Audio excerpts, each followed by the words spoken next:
সদ্য বিয়ে করার বরের পাশে নিজের প্রাক্তন প্রেমিককে দেখে হতভম্ব হয়ে যায় নিধি। নিধিকে এভাবে অপ্রস্তুত চোখে তাকিয়ে থাকতে দেখে বাঁকা হাসে অয়ন। নিধিকে আরো অবাক করে দিয়ে অয়ন নিধির দিকে তাকিয়ে ফারিসকে বলে, দোস্ত, ভাবি তো হেব্বি কিউট। অয়নের কথা শুনে ফারিসের মধ্যে কোনো প্রতিক্রিয়া দেখা গেল না। এতে অবশ্য নিধি অবাক হয়নি, কারণ নিধিকে যখন ফারিসের দাদা দাদি দেখতে গিয়েছিল তখনই সে বুঝতে পেরেছে এই ছেলেটা কতটা অহংকারী স্বভাবের। সবাইকে আরো অবাক করে দিয়ে ফারিস সবার মাঝখান থেকে উঠে দাঁড়িয়ে বলে, আমার একটা মিটিং আছে, যা করার তাড়াতাড়ি করো তোমরা। বলেই ফারিস নিধিদের বাসা থেকে বের হয়ে গাড়িতে গিয়ে বসে। ফারিসের এমন কাণ্ডে উপস্থিত সবাই কানাঘুষা শুরু করে দেয়। নিধির ফুপি নিধির মাকে খোঁচা দিয়ে বলে, কি ছেলের সাথে মেয়ে বিয়ে দিয়েছ তুমি? বিয়ের দিন নাকি ছেলের মিটিং আছে? ভাবা যায় এসব? এই ছেলে কিভাবে আমাদের নিধিকে সুখে রাখবে? নিধির ফুপির কথা শুনে নিধির মা বেশ রাগান্বিত গলায় বলেন, আমার দায়িত্ব ছিল তোমার ভাইয়ের মেয়েকে বিয়ে দেওয়া, সেই দায়িত্ব আমি পালন করেছি। আর শুনো, ছেলেটার কোনো কিছুর অভাব নেই, আশা করি তোমার ভাইয়ের মেয়ের কোনো অসুবিধা হবে না ওদের বাড়িতে। বলেই নিধির মা রুমে চলে যান। নিধির মায়ের কথা শুনে তার চোখ বেড়ে নোনাজল গড়িয়ে পড়ে। নিধির ফুপি এসে তার ঘাড়ে হাত রেখে বলে, সবকিছু ঠিক হয়ে যাবে মা। ফারিসের দাদা দাদি অনেক ভালো মনের মানুষ, তোকে তারা তোর মায়ের থেকেও ভালো রাখবে আমার বিশ্বাস আছে। নিধি তার ফুপির কথা শুনে তাচ্ছিল্যের হাসি হেসে বিড়বিড় করে বলে, যার সাথে সারা জীবন থাকবো সেই যদি আমাকে মেনে না নেয়, সেখানে সুখে থাকা তো বিলাসিতা। নিধির অসমাপ্ত কথা কারো কানে পৌঁছায়নি। ফারিসের দাদি নিধির কাছে এগিয়ে এসে বলে, ফারিসের কথায় কিছু মনে করো না, ও একটু এমনই। এখন চলো, বাড়ি যেতে হবে, দেরি হয়ে যাচ্ছে। ফারিসের দাদির কথা শুনে নিধি একবার ভালো করে নিজের বাড়িটার দিকে অশ্রুসিক্ত নয়নে তাকায়। অদ্ভুত হলেও সত্য, নিধির মা তাকে শেষবার বিদায় দিতেও রুম থেকে বের হয়নি। আসবেই বা কেন? নিধি যে তার মায়ের জন্য একটা আপদ ছিল, তবুও নিধি তার মায়ের প্রতি কৃতজ্ঞ, নিজের মেয়ে না হয়েও যে তার জন্য এত কিছু করেছেন তিনি। ফারিসের দাদু নিধিকে ফারিসের গাড়ির সামনে নিয়ে গিয়ে বলে, তুমি আর ফারিস এই গাড়িতে করে আসো, অয়ন আমি আর তোমার দাদি অন্য গাড়িতে করে আসছি। বলেই ফারিসের দাদু গাড়ির দরজা খুলে দেয়। নিধি গাড়িতে উঠে চুপ করে বসে আছে। ফারিস সেদিকে না তাকিয়ে নিধিকে কিছুটা ধমকের সুরে বলে, সিটবেল্ট বাঁধার কোথাও বলে দিতে হবে। উফস্কারও কোনো সময়ের প্রতি সচেতনতা নেই। ফারিসের কথা শুনে নিধি তাড়াহুড়ো করে সিটবেল্ট বাঁধতে গিয়ে ব্যর্থ হয়। ফারিস বেশ বিরক্ত নিয়ে নিধির কাছে এসে সিটবেল্ট বেঁধে দেয়। গাড়ি তার আপন গতিতে চলছে। নিধি আর ফারিসের মধ্যে নীরবতা বিরাজ করছে। নিধি একদৃষ্টিতে বাহিরের দিকে তাকিয়ে আছে। তার প্রচুর মাথা ব্যথা করছে। নিধি ভয়ে ফারিসকে বলতেও পারছে না যে সে জার্নি করতে অতটা অভ্যস্ত না। নিধিদের বাসা থেকে ফারিসদের বাসায় যেতে 2 ঘন্টার মতো লাগবে। মাত্র 30 মিনিট হলো গাড়িতে আছে তারা, এর মধ্যেই নিধি অসুস্থ হয়ে পড়ে। তীব্র মাথা ব্যথার কারণে মনের অজান্তেই নিধি ফারিসের ঘাড়ে মাথা রাখে। হুট করে ফারিসের ঘাড়ে নিধি মাথা রাখায় ফারিস জোরে গাড়ি ব্রেক করে। ফারিসের করার কাজে নিধি নিজেই লজ্জা পায়, সাথে কিছুটা ভয় পায় সে। এখন আবার ফারিসের ধমক খেতে হবে তাকে। সমস্যা কি তোমার? শান্তিতে কোনো কাজও আমাকে করতে দিবে না। আমার একটা ইম্পর্ট্যান্ট মিটিং আছে, সেখানে আমাকে পৌঁছাতে হবে তাড়াতাড়ি। জানো না তুমি? ফারিসের কথা শুনে নিধি কিছুটা কেঁপে ওঠে। তীব্র ভয় নিয়ে সে ফারিসকে মিনমিন করে বলে, আমার জার্নি করার অভ্যাস নেই, তাই মাথা ব্যথা করছে। তোমার মাথা ব্যথা করছো তো আমি কি করব? তোমার সমস্যা হচ্ছে তাহলে গাড়ি থেকে নেমে যাও, বসে আছো কেন? ফারিসের কথা শুনে নিধির চোখ বেড়ে পানি পড়তে থাকে। সে তাড়াতাড়ি চোখের পানি মুছতে ব্যস্ত হয়ে পড়ে। নিধিকে কাঁদতে দেখে ফারিস চোখ থেকে সানগ্লাস খুলতে খুলতে বলে, মেয়েদের প্রতিটি শিরা ন্যাকামিতে ভর্তি। বলেই ফারিস গাড়ি থেকে নেমে পড়ে। ফারিস গাড়ি থেকে নামার পরেও নিধি গাড়ি থেকে নামে না।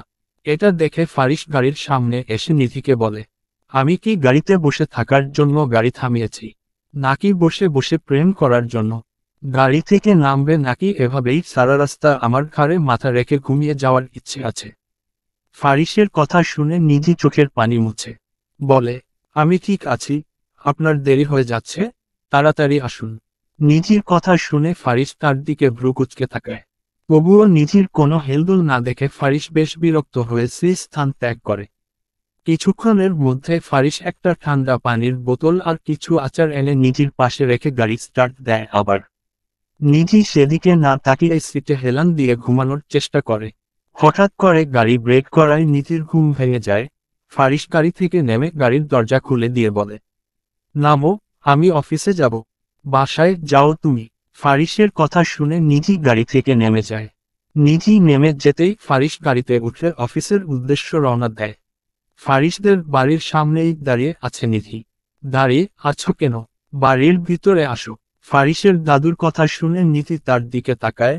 নিধির মলিন মুখখানা দেখে ফারিসের দাদু তাকে সান্ত্বনা দিয়ে বলে, জন্মের সময় মাকে হারিয়েছে, তার কয়েক বছর পর বাবাও চলে গিয়েছিল আমার অবুঝ ফারিসকে রেখে।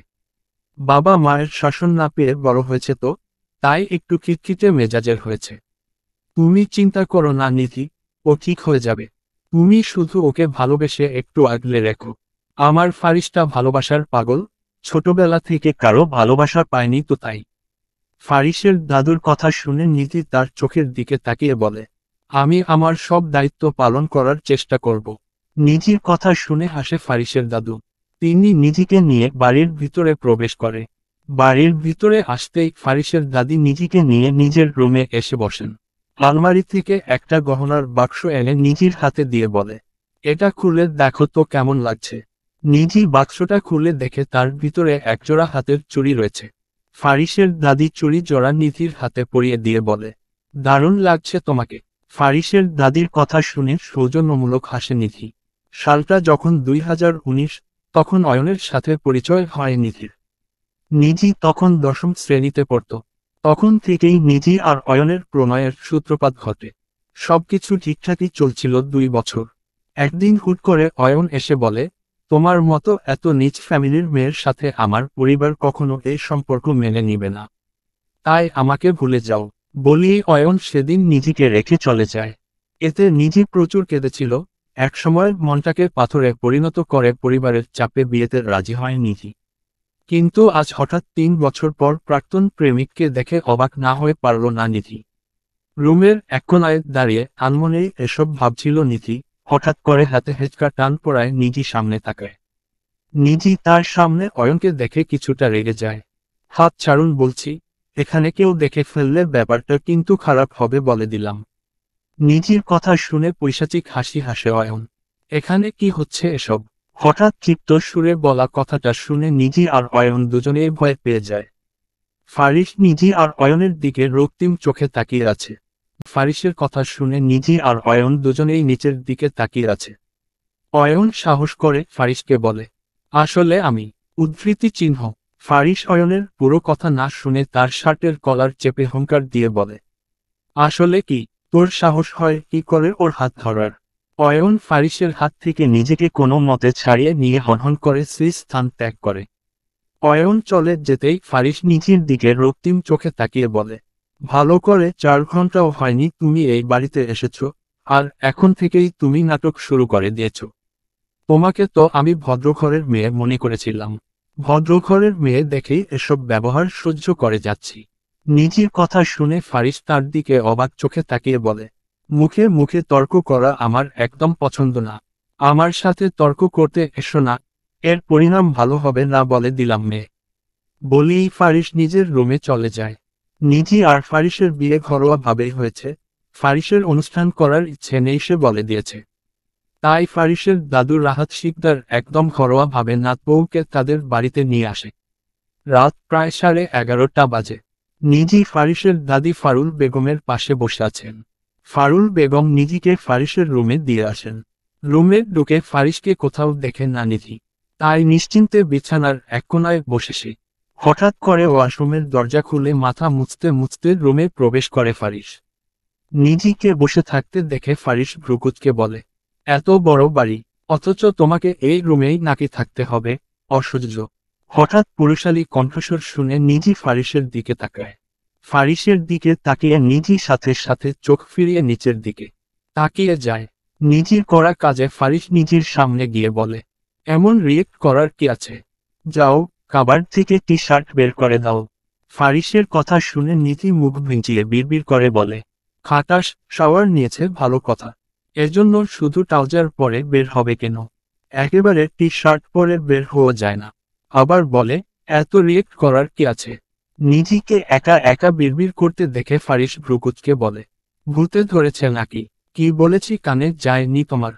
ফারিসের কথা শুনে নিধি উঠে গিয়ে কাবার থেকে একটা গাঢ় লাল রঙের টি শার্ট বের করে এনে ফারিসের সামনে ধরে। নিধির হাতে লাল রঙের টি শার্টটা দেখে ফারিস নাক ছিটকে বলে, দেখে শুনে আমার অপছন্দের টি শার্টটাই বের করেছ, স্টুপিড কোথাকার। ফারিসের কথা শুনে নিধি জোর করে তার হাসি চেপে রাখে। সে ইচ্ছে করেই লাল রঙের টি শার্টটা বের করে দেয়, তাই সে আর কোনো কথা বলে না। ফারিস নিধির দিকে একবার রক্তিম চোখে চেয়ে নিজেই কাবার থেকে টি শার্ট বের করে পরে নেয়। ফারিস ল্যাপটপ কোলের উপর নিয়ে বিছানায় বসে বসে কাজ করছে। রাত প্রায় 1টা বাজতে চলেছে, এখনও ফারিসের কাজ শেষ হওয়ার কোনো নাম নেই। এদিকে নিধি ঘুমে হেলে পড়ছে। একসময় নিধি নিজের সব ভয়কে একপাশে জড়ো করে বলে, আপনি কি ঘুমাবেন না?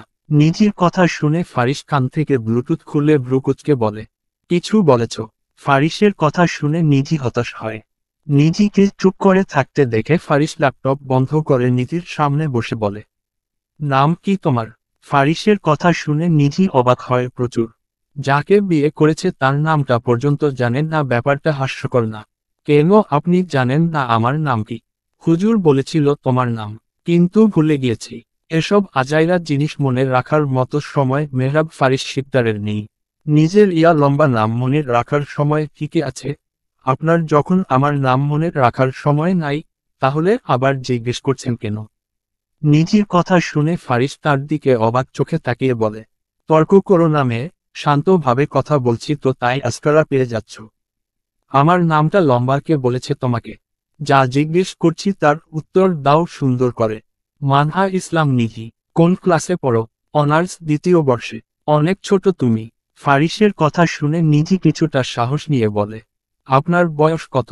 মানুষ তো এখন বিয়ে করতে গেলে 16 বছরের বাচ্চা খুঁজে, সে হিসেবে আমি তো বুড়োই বলতে গেলে। সেখানে আপনি আমাকে ছোট বলছেন। 28 বছর আমার, সেই হিসেবে তুমি অনেক ছোট।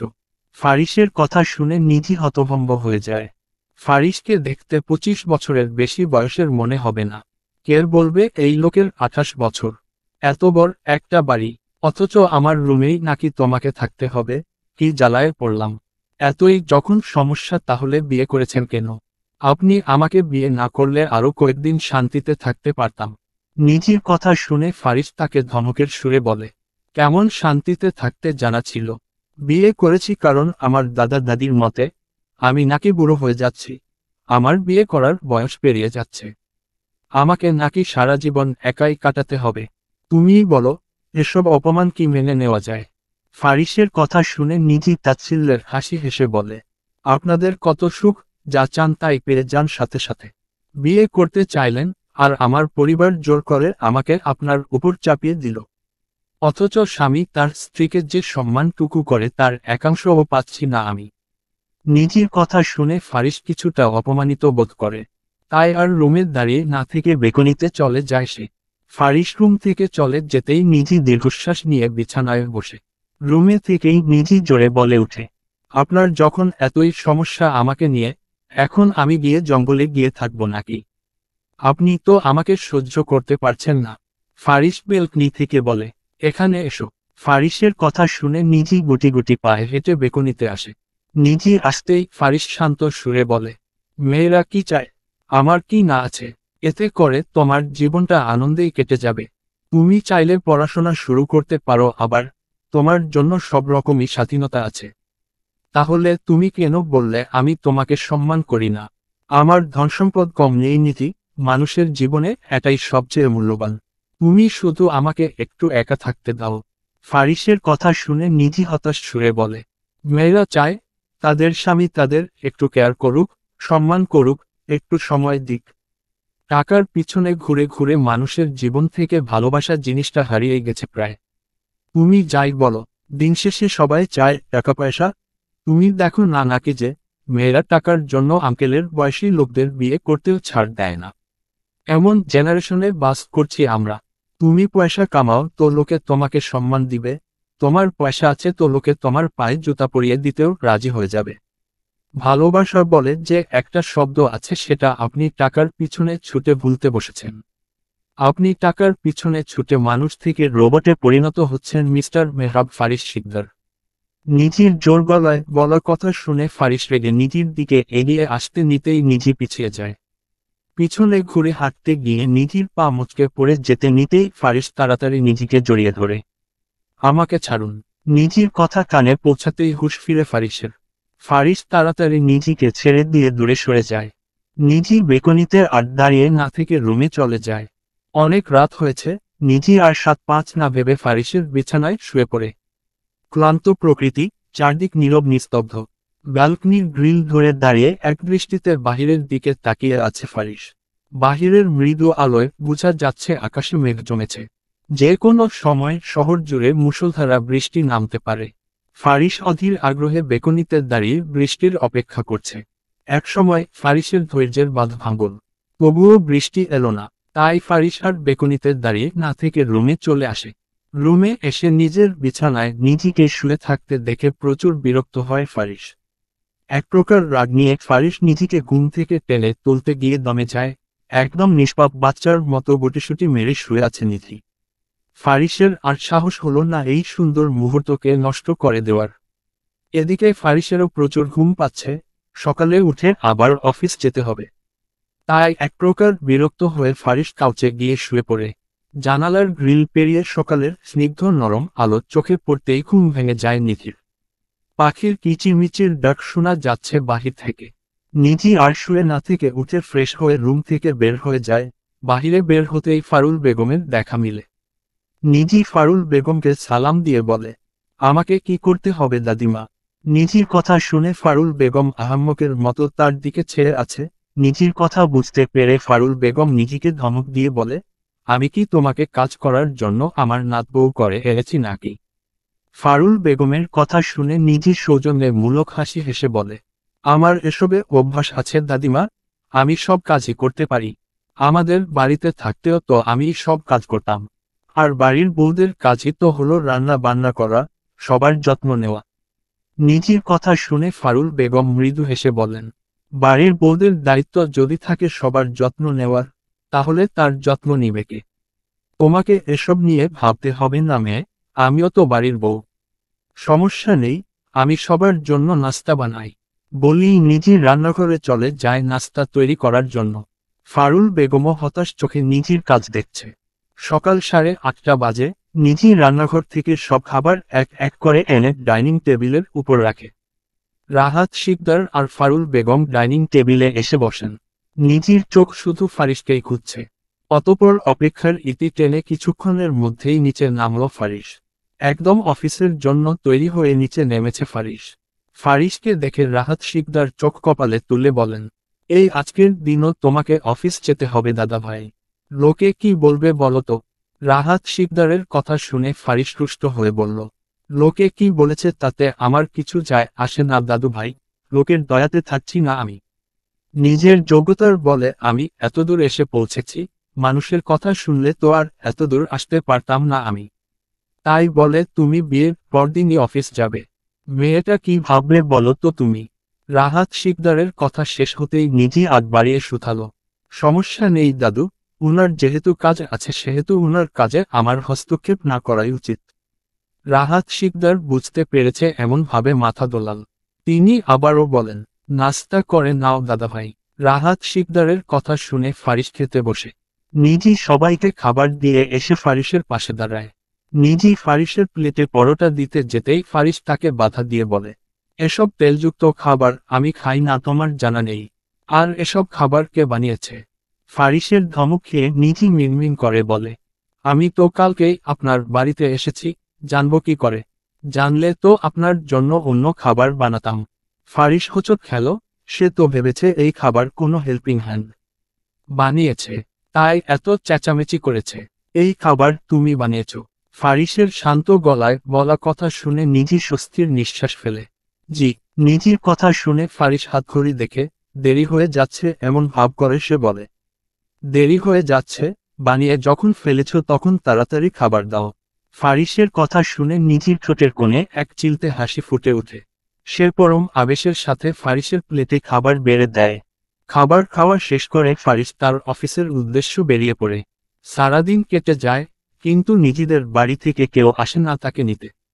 নিধি ভেবেছে হয়তো তার মা সব ব্যবধান ভুলে গিয়ে হলেও তার কাছে ছুটে আসবে, কিন্তু নিধিকে ভুল প্রমাণিত করে তার বাড়ি থেকে কেউ আসে না আর। এতে নিধির একটু খারাপ লাগলেও পরক্ষণে সব খারাপ লাগাকে একপাশে রেখে ফারিসের জন্য অপেক্ষা করতে থাকে সে। অয়নের সাথে সম্পর্ক বিচ্ছিন্ন হওয়ার পরে নিধি তো ঠিক করে ফেলেছে আর বিয়ে করবে না। পুরো পুরুষ মানুষের উপর থেকেই তার বিশ্বাস উঠে যায়। যেখানে অয়ন নিধিকে ছাড়া কিছুই বুঝতো না, সেখানে সেই অয়ন এসেই তার সাথে ব্রেকআপ করে ফেলে। এতে তো মন ভাঙ্গারই কথা। কিন্তু ফারিসের সাথে বিয়ে হয়েছে মাত্র একদিন হয়েছে। এই একদিনেই ফারিসের জন্য নিধির মনে আলাদা একটা জায়গা তৈরি হয়েছে। একেই হয়তো বলে স্বামী স্ত্রীর সম্পর্ক, যা না চাইতেও ভালোবাসায় রূপান্তর হয়। হঠাৎ কলিং বেলের আওয়াজ শুনে নিধি রুম থেকে বের হয়ে সদর দরজাটা খুলে দেয়। ফারিস এসেছে। নিধি একবার ফারিসকে ভালো করে পরখ করে নেয়। মুখের রক্তিম বর্ণ ধারণ করছে ফারিসের, মনে হচ্ছে কোনো কারণ নিয়ে অনেক রেগে আছে। নিধিকে দরজার সামনে এভাবে দাঁড়িয়ে থাকতে দেখে ফারিসের মেজাজ আরো খারাপ হয়ে যায়। দরজার সামনে দাঁড়িয়ে থাকবে নাকি সরবে? আজাইরা সময় থাকলেই মানুষ বাহিরের ব্যক্তিকে ঘরে ঢুকতে না দিয়ে দরজার সামনেই দাঁড়িয়ে থাকে। ফারিসের ধমক খেয়ে নিধি দরজার সামনে থেকে সরে দাঁড়ায়। নিধি সরে যেতেই ফারিস হনহন করে রুমে চলে যায়। নিধিও ফারিসের পিছন পিছন রুমে আসে। রুমে এসেই নিধি অবাক হয়ে যায়। পুরো রুম এলোমেলো হয়ে আছে। ফারিসের দেখা কোথাও মিলে না। তাই নিধি চুপচাপ রুম গোছানো শুরু করে। ফারিস বেলকনি থেকে রুমে এসে আবার সব গোছগাছ দেখে নিধির দিকে তাকায়।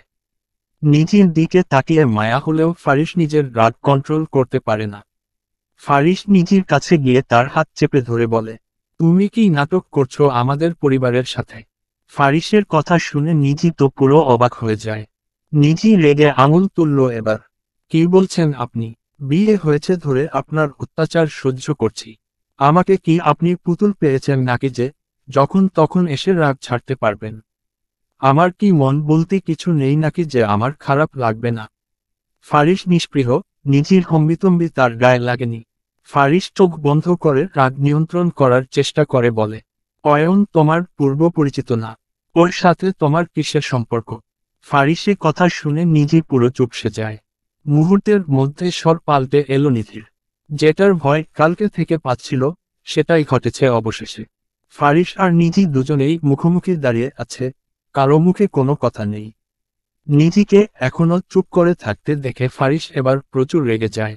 ফারিসকে রেগে যেতে দেখে খাবারে যায় নিধি। বিভ্রান্তিতে লুটোপুটি খেয়ে নিধি বলে, কি বলছেন আপনি? বুঝতে পারছো না কি বলেছি? ফারিসের কথা শুনে নিধি নিভু সুরে বলে, না। নিধির কথা শুনে ফারিস হুট করে নিধির এক বাহু টেনে ধরল। ফারিসের কাজে হতভম্ব হয়ে যায় নিধি। ডোন্ট আন্ডারস্টিমেট মি নিধি, যাও বলছি তার উত্তর দাও, না হলে কিন্তু খুব খারাপ হয়ে যাবে। নিধি বুঝতে পারল ফারিস সত্যটা না জেনে তাকে আর ছাড়ছে না। নিধি নিভু সুরে বলতে শুরু করল, আমি যখন দশম শ্রেণীতে পড়তাম, তখন অয়ন আমার পিছন পিছন ঘুরত। সারাদিন আমাকে ইমপ্রেস করার চেষ্টা করত। তখন বয়স আমার কতই বা ছিল। অয়নের এসব পাগলামি দেখে আর না করতে পারলাম না তাকে। নিজের আবেগকে নিয়ন্ত্রণ করতে পারিনি তখন।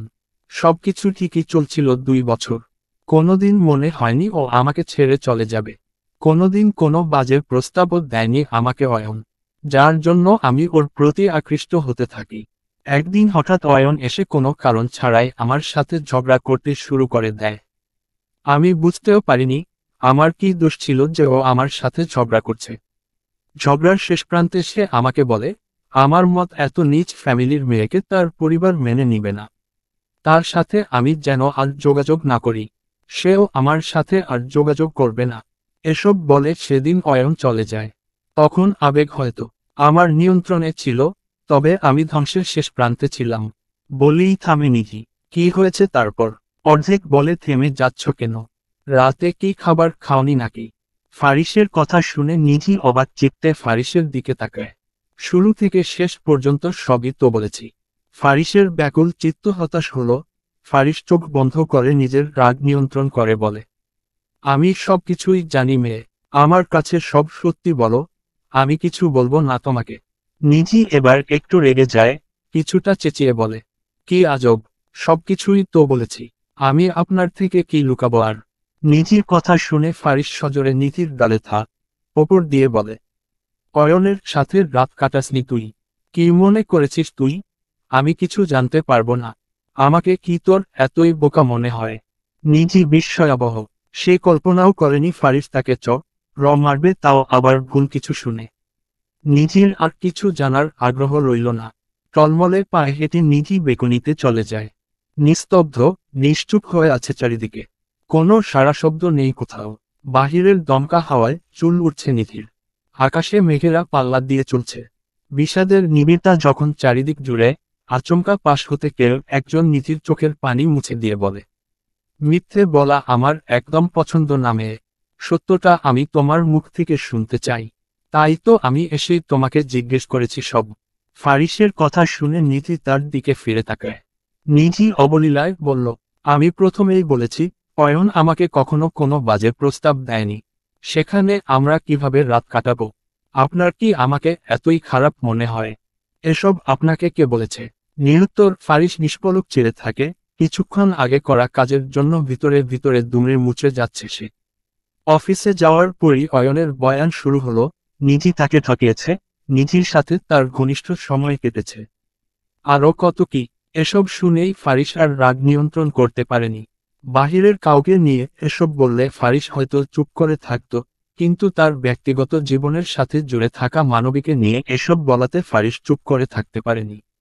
অয়নের সাথে তো এসব নিয়ে রাগারাগি হয়েছে, আবার বাসায় এসে নিধির কাছ থেকে সত্যটা জানতে চায় সে।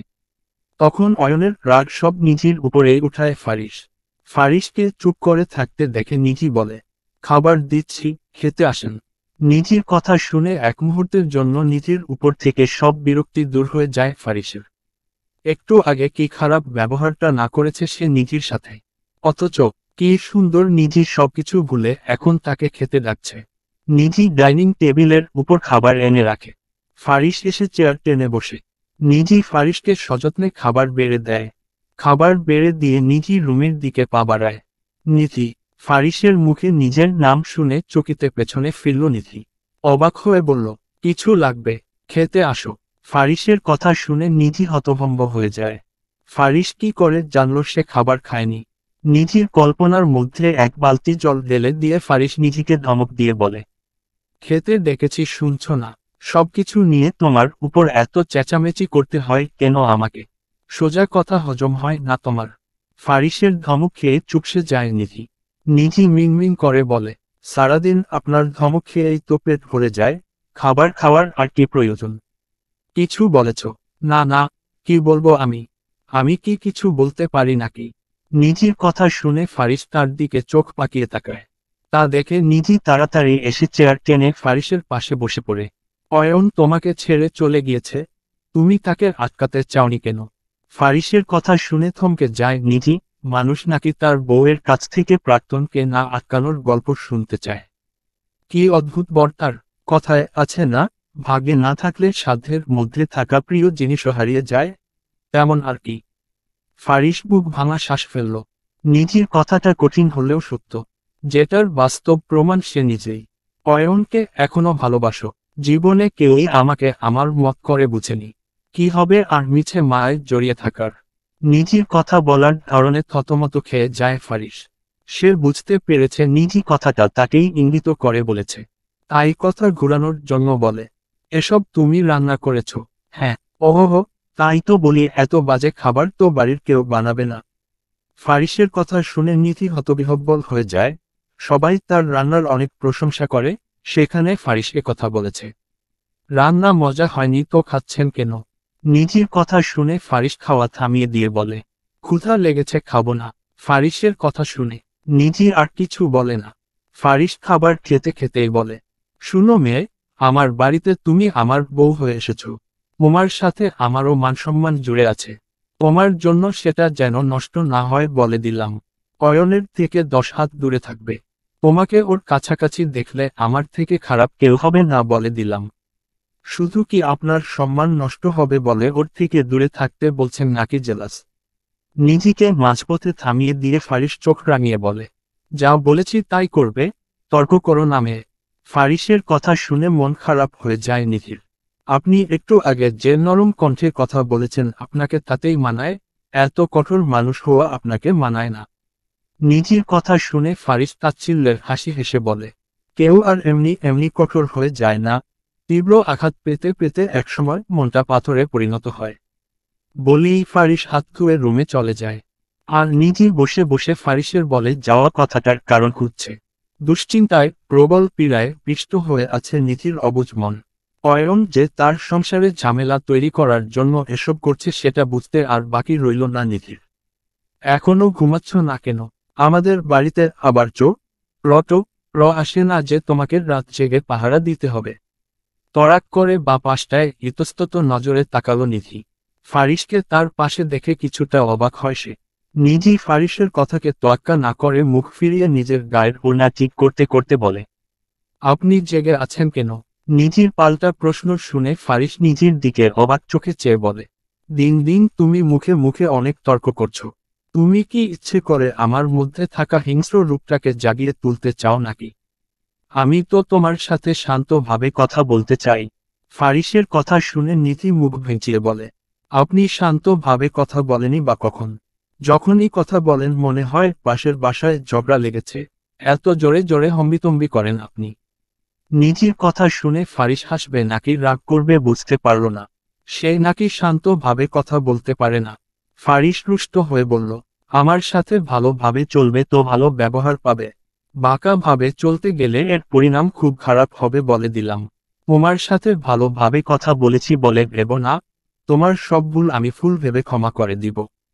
ফারিসের কথা শুনে নিধি তাচ্ছিল্যের হাসি হেসে বলে, সবাই শুধু আমার উপরে অকারণেই চেঁচামেচি করে, কেউ আমাকে বুঝতে চেষ্টা করে না।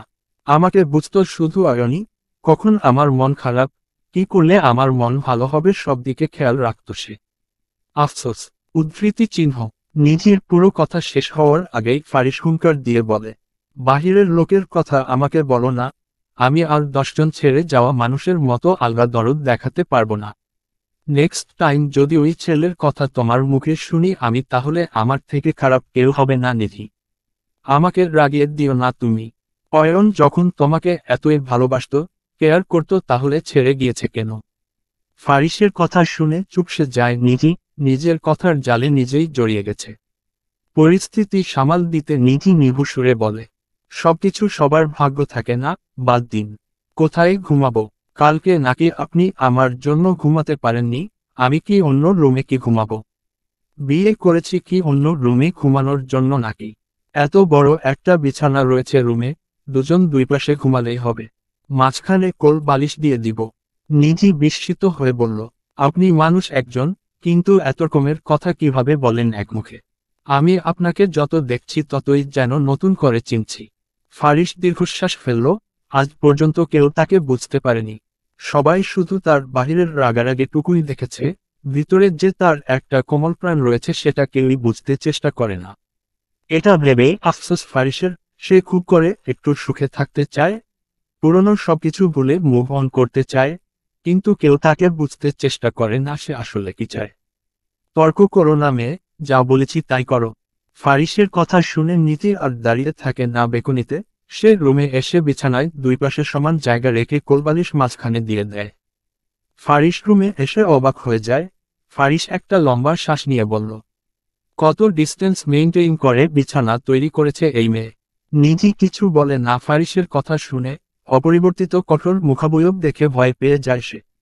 চোখ বুজে লম্বিত শ্বাস ফেলল নিধি। মাঝে মাঝে নেওয়া কিছু সিদ্ধান্ত জীবনকে কোথায় নিয়ে যায় মানুষের। ফারিসের আগে আরও পাত্রপক্ষ তাকে দেখতে এসেছে, অথচ সে সব পাত্রপক্ষকে বিনা কারণে নাকচ করে দিয়েছে। ফারিসের বেলায় নিধি আর কোনো অজুহাত দিতে পারেনি। তার মা এক প্রকার জোর করেই বিয়ের কথা পাকাপোক্ত করে ফেলে ফারিসের পরিবারের সাথে। ভাবনার জগতে হারিয়ে গেছে ভাবনা কুমারী। ফারিসের কথা শুনে হুঁশ ফিরে নিধির, ফারিসের খোঁচা দিয়ে কথা শুনে মাঝে মধ্যে হেসে ফেলে সে। হয়েছে, এবার লাইটটা একটু অফ করে দাও, একটু ঘুমাই। অনেকদিন শান্তিতে ঘুমাতে পারি না। বলেই ফারিস বিছানায় গা এলিয়ে দেয়। নিধিও বাধ্য মেয়ের মতো উঠে গিয়ে লাইট অফ করে দিয়ে এসে শুয়ে পড়ে। সকালের স্নিগ্ধ নরম আলো চোখে পড়তেই ঘুম ভাঙে নিধির। সে উঠে ফ্রেশ হয়ে রান্নাঘরে যায় সবার জন্য ব্রেকফাস্ট তৈরি করার জন্য। ব্রেকফাস্ট তৈরি করে নিধি এক এক করে সব ডাইনিং টেবিলের উপর এনে সাজিয়ে রাখে। হঠাৎ নিধির নজরে আসে সোফায় বসে থাকা অয়নের দিকে। অয়নকে দেখে নিধি কিছুটা ভয় পেয়ে না জানি আবার কি গন্ডগোল করতে এসেছে অয়ন। নিধিকে অবাক করে দিয়ে অয়ন তার দিকে এগিয়ে আসে। নিধি খবরে গেল। অয়ন ভ্রু উঁচিয়ে বলল, এত ভয় পাওয়ার কি আছে জানেমান? আমি তো তোমার সে ভালোবাসার অয়নই নাকি? এত ভয় পেলে চলবে? নিধি আগের চেয়েও ইতস্তত, কপালে তার বিন্দু বিন্দু ঘাম জমেছে। দেখুন, আপনি এখানে কোনো ঝামেলা করবেন না। আপনি আমাকে ছেড়ে গিয়েছেন, আমি আপনাকে বাধা দিইনি, আপনি আপনার মতো সুখে থেকেছেন। এখন আমাকে একটু ভালো থাকতে দিন প্লিজ। রেজির কথা শুনে অয়ন হো হো করে হাসতে হাসতে বলে, তুমি থেকে এখন আপনি হয়ে গেলাম আমি।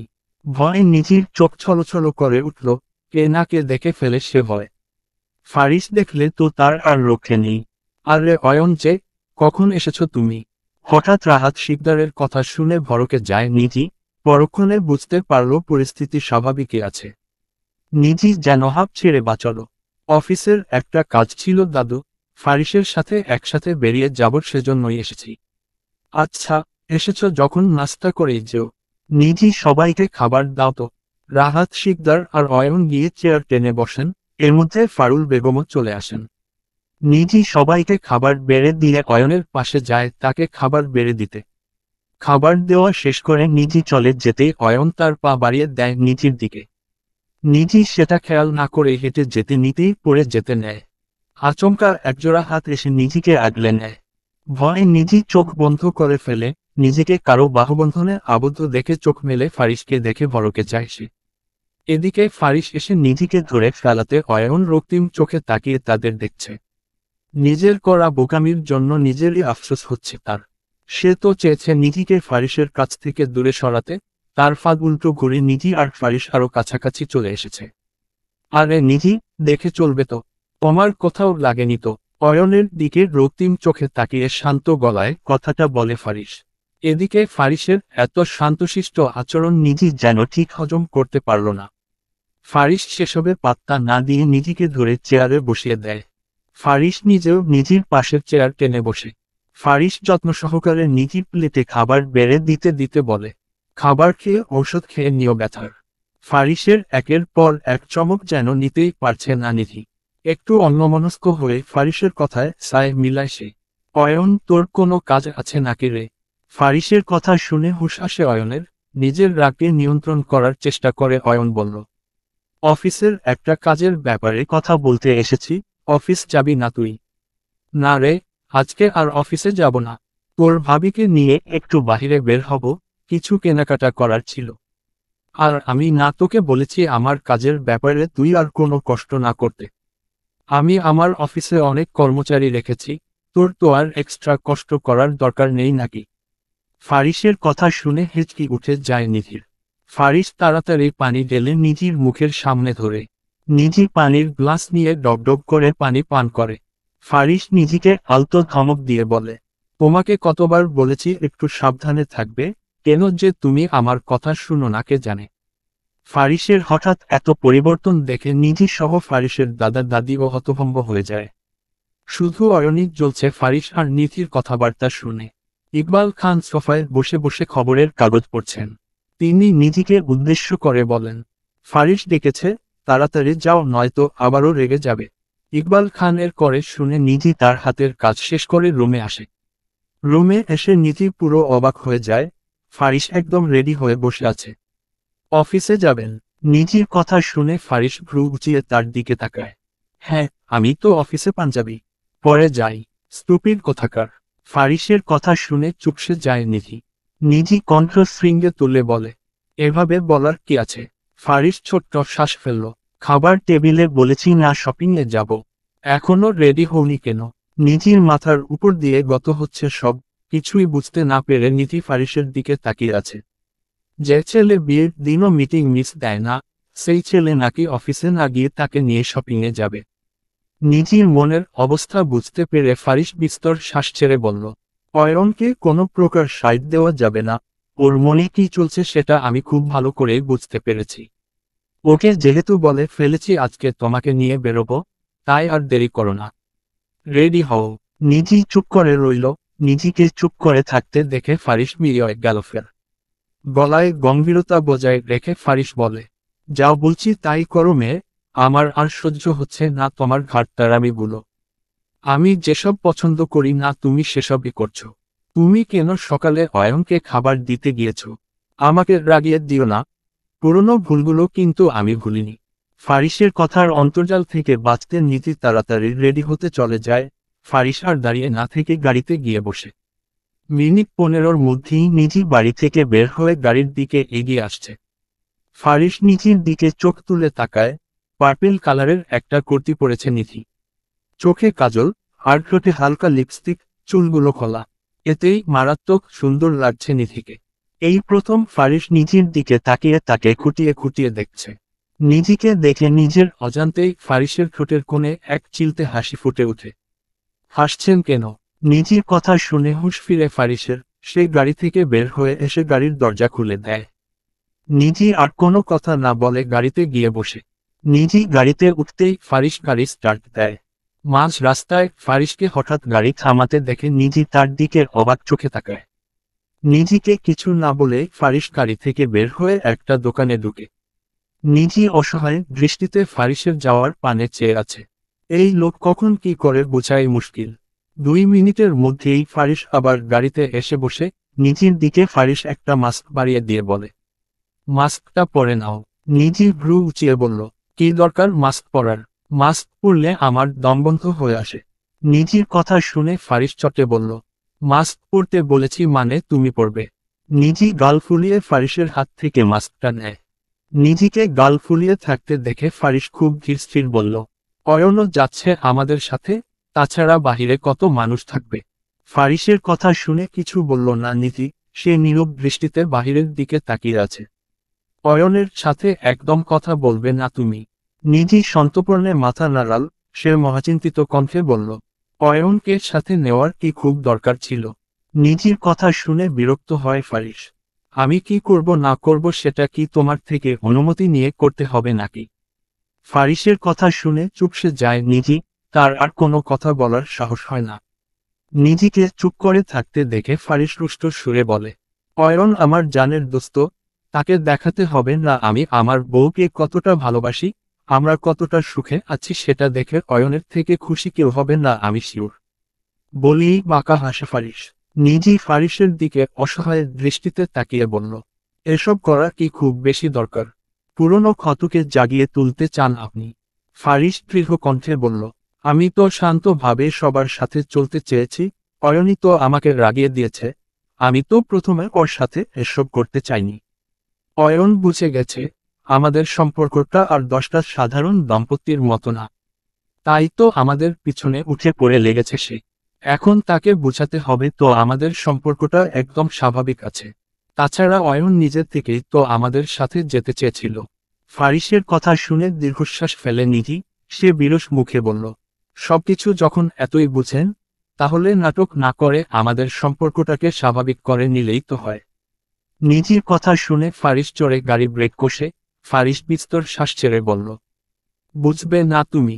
বলেই ফারিস গাড়ি থেকে নেমে নিধিকেও নামতে বলে। নিধি বাধ্য মেয়ের মতো গাড়ি থেকে নেমে পড়ে। অপেক্ষার অবসান ঘটিয়ে অয়নের আগমন ঘটল। নিধিকে দেখেই অয়ন হাত বাড়িয়ে বলল, হাই। নিধি হাত বাড়িয়ে দিতেই ফারিস তার দিকে তাকায়। ফলে নিধি আবার হাত গুটিয়ে নেয়। নিধির কাজে অয়ন কিছুটা অপমানিত বোধ করে, তবুও সে মুখে হাসি বজায় রেখে বলল, কেমন আছেন ভাবি? নিধি একটু চুপ থেকে বলল, ভালো আছি। অয়নের দলে পড়া ভাব দেখে ফারিসের মেজাজ সপ্তম আকাশে পৌঁছে যায়। ফারিস নিধির এক বাহু জড়িয়ে ধরে বলে, চলো যাই, তাড়াতাড়ি আবার বাড়ি ফিরতে হবে। ফারিসের কাজে মনে মনে অয়ন প্রচুর বিরক্ত হয়, তবুও সেটা প্রকাশ না করে ফারিস আর নিধির সাথে তাল মিলিয়ে মলের ভিতরে যায়। নিধি দাঁড়িয়ে দাঁড়িয়ে একটা থ্রি পিসকে খুঁটিয়ে খুঁটিয়ে দেখছে। অয়ন নিধির থেকে একটু দূরে দাঁড়িয়ে আছে, তা দেখে ফারিস নিধির পাশে এসে বলল, এখান থেকে চলো নিধি, তুমি বরং শাড়ি দেখো।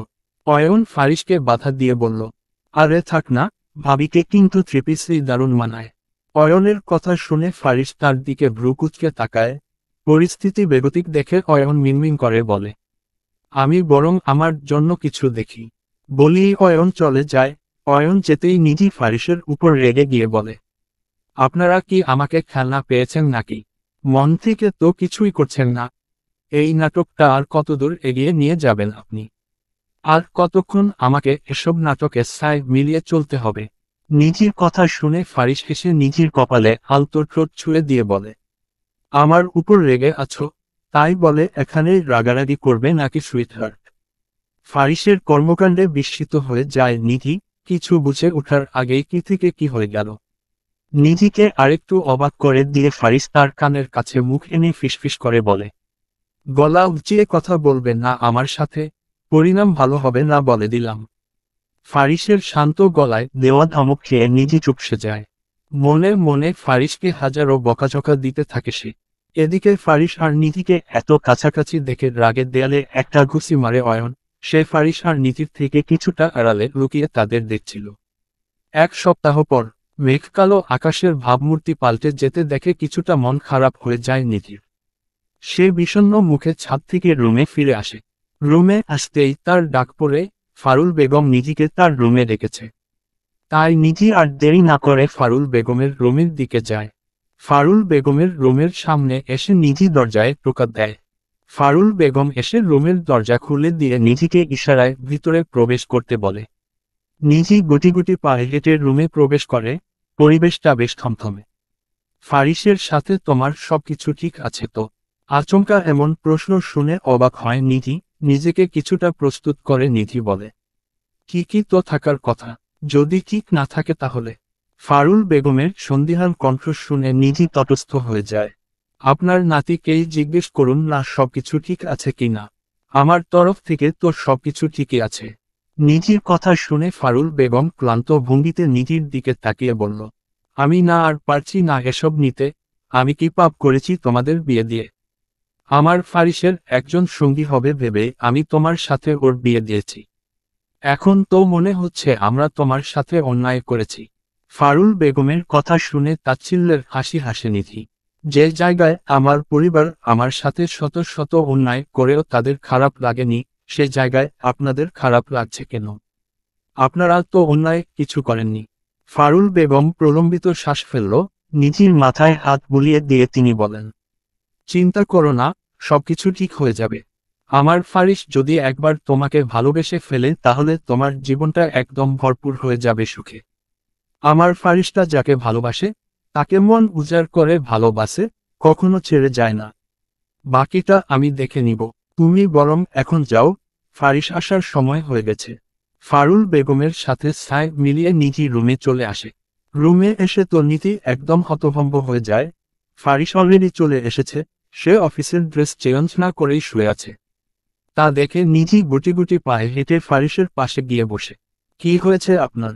নিধির প্রশ্নের উত্তর দেয় না ফারিস, সে চুপচাপ হাতে মাথা চেপে শুয়ে আছে।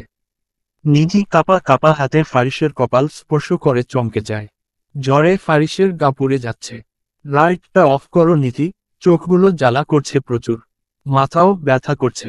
ফারিসের কথা শুনে নিধির চোখ ছলছল করে উঠল, কী কারণে সেটা সে বুঝতে পারল না। এত গম্ভীর কণ্ঠে কথা বলা মানুষটা যখন নরম গলায় কথা বলে তখন তো আশ্চর্য লাগবেই। নিধি আর দেরি না করে উঠে রুমের লাইটটা অফ করে দিয়ে রুম থেকে বের হয়ে যায়। কিছুক্ষণের মধ্যেই নিধি জলপট্টি দেওয়ার জন্য পানি নিয়ে আসে। নিস্তব্ধ রাতে ব্যথিত হয়ে ফারিসের শিউরে বসে মাথায় জলপট্টি দিয়ে দিচ্ছে নিধি।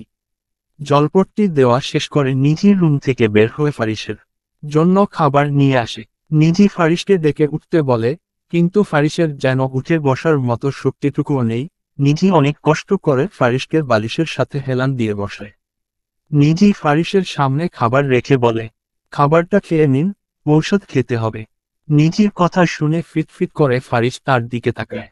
ফারিস মুখ অন্য দিকে ফিরিয়ে কাপা কাপা কণ্ঠে বলে, খেতে ভালো লাগছে না আমার। ফারিসের কথা শুনে যেন মহা ঝামেলায় পড়ল নিধি।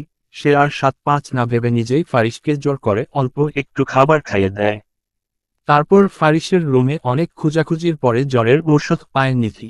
ফারিসকে অনেক জোরাজুরির পরেও ঔষধ খাওয়াতে ব্যর্থ হয় নিধি। এসিটা অফ করো নিধি, ঠান্ডা লাগছে। আর তুমি এখনো লাইট অন করে রেখেছ, বলেছি তো মাথা ব্যথা করছে। ফারিসের মৃদু কণ্ঠে ধমক খেয়ে চুপসে যায় নিধি। সে বিড়বিড় করে বলে, অসুস্থ, তারপরেও তার রাগারাগি যাবে না, বাপরে। বলি নিধি উঠে লাইট আর এসি অফ করে দেয়। ব্ল্যাঙ্কেট বের করে ফারিসের গায়ে জড়িয়ে দেয় নিধি। তারপর ফারিসের পাশে বসে নিধি বলে, মাথা টিপে দিই, ভালো লাগবে। নিধির কথা শুনে চমকে চোখ মেলে তাকালো ফারিস। এত অস্থির হতে হবে না তোমাকে, কিছুক্ষণ পরে সব রোগ হাওয়া হয়ে যাবে। এমনিতে কোনো কিছুই আমার কাছে চিরস্থায়ী থাকে না। ফারিসের কথা শুনল না নিধি। সে আলতো হাতে ফারিসের মাথা টিপে দিতে থাকে। রাত প্রায় 3টা বাজে। নিধি ফারিসের পাশে বালিশে হেলান দিয়ে শুয়ে আছে। হঠাৎ ফারিসের মৃদু আর্তনাদ শুনে ঘুম ভেঙে যায় নিধির। আবার জ্বর এসেছে ফারিসের। নিধি এবার বেশ চিন্তায় পড়ে যায়। এত রাতে কি ফারুল বেগমকে ডাকা ঠিক হবে? শেষে নিধি আর কোনো উপায় না পেয়ে জ্বরের ঔষধ এনে পানির গ্লাস এগিয়ে দেয় ফারিসের দিকে। কিন্তু ফারিস চোখ খুলে না। ফারিস নিধির হাত চেপে ধরে বলে, আমাকে ছেড়ে যেও না কখনো, আমার একা থাকতে খুব কষ্ট হয় জানো। ফারিসের কথা শুনে নিধি তার দিকে ফ্যালফ্যাল করে তাকিয়ে আছে। এই মুহূর্তে তার ঠিক কি বলা উচিত সেটাই সে খুঁজে পাচ্ছে না। অতঃপর নিধি ফারিসের এক হাত জড়িয়ে ধরে বলে, যাব না। নিধির এই একটা কথা শুনেই যেন স্বস্তি ফেল ফারিস। আবারও নিশ্চিন্তে ঘুমের জগতে পাড়ি জমালো ফারিস। স্নিগ্ধ সকাল বেলা সূর্যের আলো চোখে পড়তেই ঘুম ভেঙে যায় ফারিসের। চোখ মেলে চারিপাশে ভালো করে তাকাতেই থমকে যায় ফারিস। সে নিধিকে আষ্টেপৃষ্ঠে জড়িয়ে ধরে আছে। ফারিস নিধিকে ছেড়ে উঠে বসতে নিতেই তার মাথাটা ভার হয়ে আসে। বাধ্য হয়ে সে আবারও শুয়ে পড়ে। নিধি ঘুম থেকে উঠে সবার জন্য ব্রেকফাস্ট বানিয়ে ফারিসের খাবার রুমে নিয়ে আসে নিধি। রুমে এসে দেখে ফারিস এখনো ঘুমাচ্ছে। বিছানার পাশে টেবিলের উপর খাবার রেখে নিধি চলে যেতে নিতেই ফারিস তার হাত ধরে ফেলে। ফারিসের কাজে সে তো পুরো হতভম্ব হয়ে যায়। সে বিড়বিড় করে বলে, জ্বরের কবলে পড়ে এই লোক পাগল হয়ে গেছে নাকি? দুর্ভাগ্যবশত নিধির কথাটা ফারিস শুনে ফেলে। ফারিস শোয়া থেকে উঠে বসতে বসতে বলে, পাগল বলেছ আমাকে? কোন দিক দিয়ে পাগল মনে হয় আমাকে? ফারিসের কথার জবাব দেয় না নিধি। সে ফারিসের কপালে হাত দিয়ে চেক করে জ্বর আছে কিনা। এখনও পুরোপুরি জ্বর কমেনি ফারিসের। তাই নিধি ফারিসকে আদেশের সুরে বলে, ফ্রেশ হয়ে এসে নাস্তা করুন, ঔষধ খেতে হবে। আর হুট করে কিভাবে আপনার জ্বর এসেছে? সারাদিন কাজ কাজ করে নিজের একটু যত্নও তো নেন না। নিধির কথা শুনে ফারিস মিনমিন করে বলে, যত্ন নেওয়ার জন্য তো একজন আছেই। কি বলেছেন? নিধির কথার জবাব না দিয়ে ফারিস বিছানা থেকে নামতে নিতেই পড়ে যায়। নিধি ফারিসকে ধরে ফেলে, আপনার হম্বিতম্বি আর যাবে না কোনোদিন। আরে ভাই, জ্বরের কারণে ফুটবল হয়ে আছে আপনার শরীর, সাবধানে চলবেন তো। নিধির কথাকে কানে না নিয়ে ফারিস ফ্রেশ হতে যায়। কিছুক্ষণের মধ্যেই সে ফিরে এসে বিছানায় আরাম করে বসে নিধিকে বলে, খাবার দাও। নিধি খাবারের দিকে আঙুল দেখিয়ে বলে, খাবার তো এনে রেখেছি, খেয়ে নেন। নিধির কথা শুনে ফারিস তার দিকে ভ্রুকুচকে বলে, একজন অসুস্থ মানুষ কি তার নিজের হাতে খাবার খেতে পারে? এটুকু কমন সেন্সও নেই তোমার। এখন যে আমাকে খাইয়ে দেওয়া উচিত তোমার সেটাও বলে দিতে হবে। ফারিসের কথা শুনে নিধি ড্যাব ড্যাব করে তার দিকে তাকিয়ে আছে। কোন ফারিসকে দেখছে সে?